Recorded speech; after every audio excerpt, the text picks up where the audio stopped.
G'day, I'm Steve Murphy. I'm the National Secretary of the AMWU. My name is Georgina Woods. I'm Head of Research and Investigations at Lock the Gate Alliance. And I'm Tom Quinn, author of the report Turning Down the Gas that we've written for AMWU and Lock the Gate.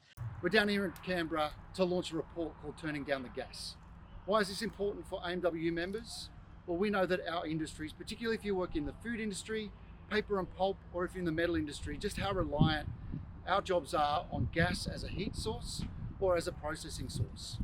30% of eastern gas use is actually being used by the LNG export terminals to process the LNG itself. We can really easily redirect our gas resources to what really matters to Australians, our local manufacturing industry. This report is very much a plan for how we support our manufacturing industry through this transition, because the LNG export sector, it has opened up the domestic gas prices to the international market. We can't get those prices back down again. Australia has a really tough job to do over the next 2 decades. We have to meet our climate change objectives, but we have to also sustain the industrial base where hundreds of thousands of skilled workers are employed making the stuff that underpins Australian life. Now, that's a really tricky job to do. So what we wanted to do was understand, how can we reduce gas use now?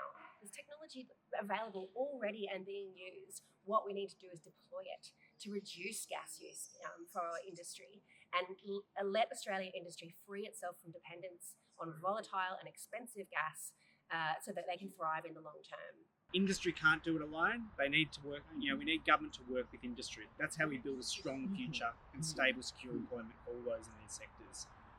Likewise, for the harder to abate, sectors, we are starting to see good proposals, good support, but again, we need government to work with industry to help regas these industries and bring in the new technology that we need to create a secure, stable future and a strong manufacturing future for this country.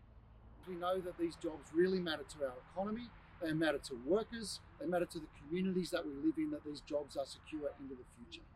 So we've set out a pathway that shows a couple of things. And the basis of this was we needed to start from a point of honesty, of truth, and of the facts.